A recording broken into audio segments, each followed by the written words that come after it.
En los años 90, un grupo de personas comenzó a utilizar herramientas del arte para intervenir en defensa del ambiente.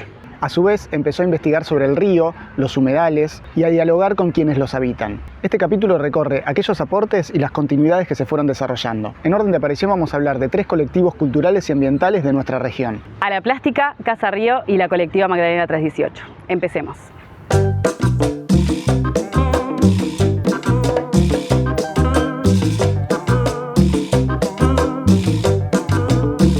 A la Plástica fue un colectivo conformado por 3 jóvenes que terminó siendo pionero en establecer el cruce entre arte y defensa del ambiente. Alejandro Meitin, un abogado especializado en Derecho Ambiental de Punta Lara. Silvina Babich, que en ese momento era estudiante de Bellas Artes en Buenos Aires. Y Rafael Santos, un agrónomo y pintor aficionado. Desde sus primeras acciones, el colectivo A la Plástica se propuso no pensar el arte como algo que solo sucede en los museos. Puso todo su potencial en el territorio. Cada instalación era un gesto de cuidado y atención hacia el río, la tierra y su gente. Algunas de sus intervenciones más memorables fueron las acciones por el cierre del Zoológico de La Plata como espacio de clausura, hoy transformado en bioparque. Y años más tarde, la investigación del derrame de petróleo en Magdalena. En ambas fueron entremezclando el estudio científico con los métodos del arte. Había una gran expansión después de la caída del muro de Berlín, de todo un nuevo género de interpretación de muchas cosas, en la política, en el arte, en las ciencias, en la teoría de la complejidad, que también, en la cual abrevamos bastante. Y bueno, todo eso dio como un origen que fue el nacimiento de A la Plástica en el año 1991. Lo primero que se hizo fue una intervención en la Facultad de Artes, sin ser nosotros artistas egresados o estudiantes egresados de la Facultad de Artes. Lo primero que hicimos fue una intervención en la Facultad de Artes con unas pinturas que habíamos desarrollado nosotros, pidiéndole a los jóvenes que salieran a la calle, que sacaran la facultad a la calle. No queríamos trabajar en la reproducción de espacios cerrados, de muestras de arte en espacios cerrados. En el 95 ya comenzamos a trabajar en otras escalas, ¿no? Empezamos a trabajar con imágenes satelitales, análisis de los grandes ecosistemas. Nos parecía muy interesante el análisis territorial y la representación que se podía hacer con estas herramientas en el mundo de la estética y del mundo del arte, ¿no? Para explicar cómo llegó a la Plástica a intervenir en el conflicto generado por el derrame de hidrocarburos, producido por un barco de Shell en Magdalena en enero de 1999, tenemos que ir 4 años más atrás. A través de una iniciativa denominada Junco Especies Emergentes, A la Plástica ya estaba trabajando con agricultores, artesanos y con el Museo de Ciencias Naturales. En el análisis de plantas semiacuáticas como el junco, que es clave en la purificación de aguas. Por un lado se expandía rizomáticamente el junco. Por el otro lado, el agua a su paso por los juncales cuando salía tenía menos niveles de contaminación, o sea, tenía una capacidad depuratoria. Por el otro lado, el establecimiento de estas plantas hacía que otras semillas y otras plantas pudieran establecerse, entonces creaban nuevo territorio el juncal. Entonces ahí empezamos a identificar esta misma metáfora para nosotros hacer rizomaticidad, recuperación de nuevos territorios y purificación en el ámbito social. Y empezamos a hacer rizoma en territorio. Con un equipo de gente con el que nosotros ya veníamos trabajando en esta historia, en la recuperación del centro vecinal, con las fibras nativas de los juncos que ya habían empezado a crecer, los talleres de fibras naturales, etcétera, etcétera. Nos enteramos del derrame y dijimos inmediatamente, subámonos a la camioneta y vayamos a hacer una investigación forense, que fue la primera investigación forense que se hizo en el mundo del arte, creo yo. Y una investigación con métodos artísticos, documentando, registrando, haciendo entrevistas, juntando comunidad, proyectando tareas de descontaminación, armando cartografías públicas.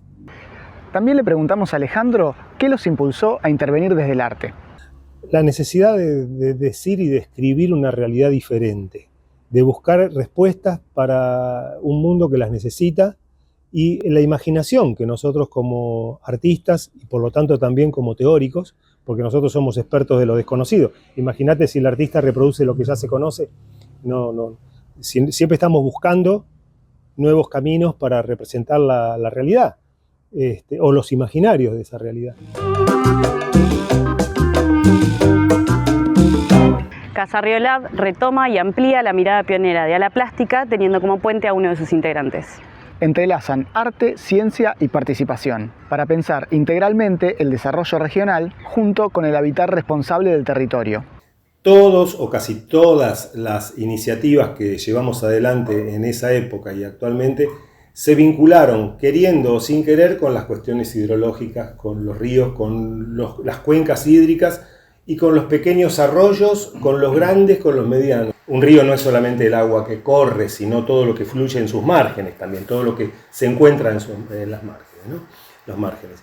Entonces, ahí hay una cuestión de conocimiento, de sabiduría, de cultura, que es una cultura ribereña.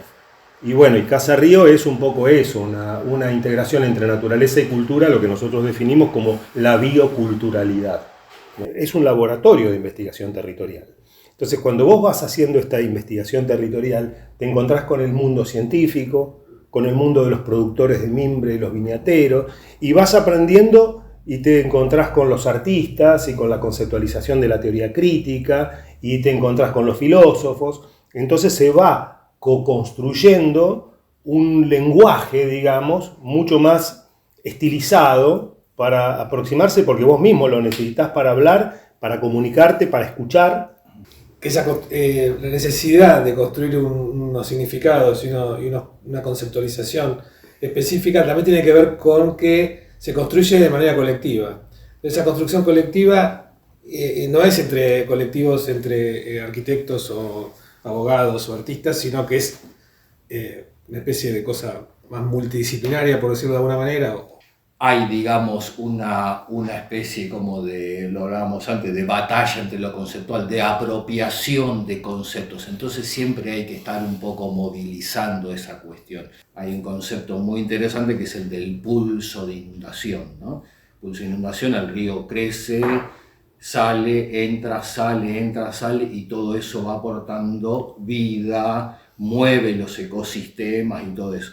Y ha habido una política, una ideología de oponerse a ese pulso del río. Lo vemos en el murallón, lo vemos en la autopista, todo está pensado para detener ese pulso que es el que da vida a la zona costera. Además tenés que pelearte con el concepto de desarrollo inmobiliario, por ejemplo, que está reinstalado y que a nadie se le ocurre discutir. Entonces, en ese lugar aparecen las pedagogías de lo negado. Esto que estamos hablando, las nuevas palabras, cómo definir cosas nuevas con palabras viejas, con sentidos viejos. Por eso también hace falta rearticular palabras, reinventar sentidos, escapar de la captura semiótica, y buscar nuevos significantes para las cosas, ¿no? Me parece que a veces los territorios te enseñan algunas prácticas también. Este territorio me enseñó que la inundación puede ser un concepto positivo, ¿no? Algunos trabajos que hicimos en los talas, por ejemplo, me llevaron a entender que esas inundaciones traen riqueza en algunos momentos, en algunas circunstancias. Entonces, tener una práctica después teórica que se deje inundar, me pongo por ahí, me gustan mucho las palabras, pero es una práctica interesante, ¿no? Ustedes se preguntarán cómo aplican todo este bagaje teórico tan interesante a su intervención concreta. Va un ejemplo. Desde hace 2 años, Casa Río trabaja con mujeres recolectoras de totoras en un barrio popular de la ciudad bonaerense de Junín, impulsando capacitaciones para darle valor agregado a esta planta acuática que protege los humedales de la laguna El Carpincho. Para esto convocaron a un artesano que viajó desde Berisso para enseñar técnicas de tejido en junco, mimbre y totora, lo que permitió a las mujeres mostrar y vender cestos artesanales en distintas galerías y mercados. Ahora, junto a estas mujeres y otros artistas, construyen 3 miradores escultóricos para resguardar la ruta migratoria de aves y aportar a la restauración del ecosistema.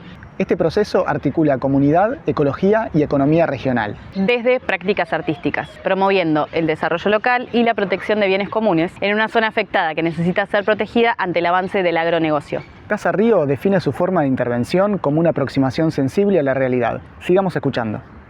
Nosotros nos consideramos emergentes de un territorio, no bajamos a un territorio. Nosotros somos un otros nosotros, con quienes compartimos, aprendemos, difundimos, escuchamos y hablamos.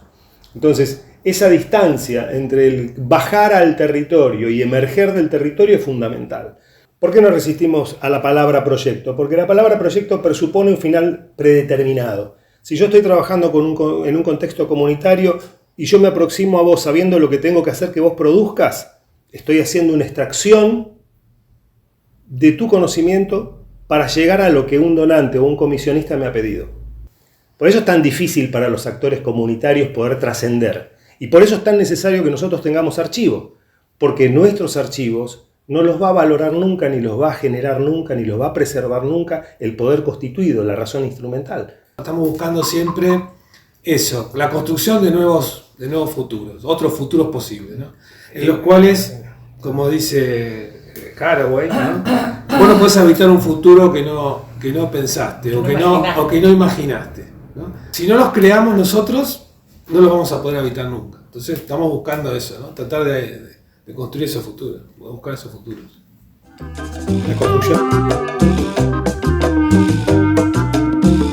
La colectiva Magdalena 318 se conformó en el encuentro entre dos jóvenes oriundas de Magdalena y la llegada a la ciudad de un periodista. Primero realizaron el documental sobre el derrame de petróleo de Shell. Más adelante vendrían festivales de cine, intervenciones en la calle y articulación con diferentes grupos y organizaciones. El arte en su variedad de formatos con los lentes puestos en lo ambiental. Desde este territorio que forma parte de la Reserva de Biosfera llamada Parque Costero Sur, protegida por la UNESCO. Medio que obligadamente, estando acá, digamos, aparece como lo ambiental o la mirada sobre este entorno. Por más que nos metemos en los lados así como territoriales o ambientales, siempre intentamos de que sea desde un lado artístico. Lo mismo hicimos con lo de Shell, ¿no? Hacer talleres educativos, traer a los pibes de 3 escuelas secundarias acá al río, para que vengan a escuchar la historia del derrame, pero o sea, era una clase de educación ambiental, al mismo tiempo era una jornada de rodaje y de reconocimiento del territorio. Yo efectivamente me vine a vivir en 2018. Lo del derrame de petróleo acá estaba prácticamente olvidado y sepultado, básicamente por la clase política local también, ¿no? Ni hablar de, digamos, el gobierno provincial o el gobierno nacional, pero o mismo Shell. Lo que pareció interesante y motivador para hacer una película, digamos, más allá del desastre ambiental y del negociado, de la falta de justicia y lo que sea, era que había habido un colectivo de arte que desde un accionar artístico forense se lleva puesta el dominio de Shell, el control de Shell de la situación, y obliga a la municipalidad a iniciar una demanda que fue, bueno, a la plástica. Como que nos interesa eso, nos interesa intervenir, y también con los documentales, el primero el de la teoría del derrame y ahora el de Celtia, también me parece que es una cosa de revivir una memoria que ya no está, o sea, que ya no está acá. Por ejemplo, nosotras, el derrame de petróleo pasó cuando yo nací, por ejemplo, un mes antes de que yo naciera. Y yo no tenía como una dimensión, porque acá no se habla, o sea, sí, se habla del derrame de petróleo. Yo me acuerdo cuando era chica que me decían, no te metas al río. Bueno, pero eso solo.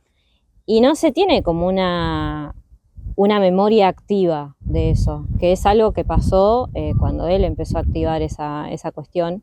Muy del documentalista, ¿viste? Eso de buscar causas perdidas, memoria. Para cerrar, les preguntamos sobre la batalla cultural que el gobierno busca dar en base a cierto negacionismo de los problemas ambientales que vienen asociados a las políticas extractivistas.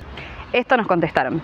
Yo creo que también lo que Milei hizo es como desarmar ciertas cosas que ya las teníamos dadas por hecho. Como ciertas cosas sociales que uno ya pensaba que ya estaban saldadas. Una es el reconocimiento del cambio climático, que uno dice, bueno, ¿cómo lo podés negar? Y que es como que tenés que volver a hacer, tenés que volver para atrás un montón de años a explicar todo de nuevo, a volver a lo básico, ¿no? También lo que nosotros vemos que la batalla cultural es más allá incluso a veces del gobierno de Milei, ¿no? Ese también es un problema, o sea, en relación al ambiente, por ejemplo, las políticas medioambientales de lo que era antes la OPDS o hoy el Ministerio de Ambiente de la provincia, no pasa de la campaña enunciativa, el negacionismo un poco ambiental no es solamente, digamos, algo que de la Libertad Avanza. Y negacionistas del cambio climático pareciera que también son todos, porque a la hora de que, no sé, se habla de la planta de GNL, si es en Punta Colorada o en Bahía Blanca, y no se pone en cuestión lo que implica una planta de GNL, o cuando acá se hace un dragado del río Salado con el único objetivo de secar humedales y aumentar las hectáreas para el agronegocio. También hay una cuestión de negacionismo ambiental.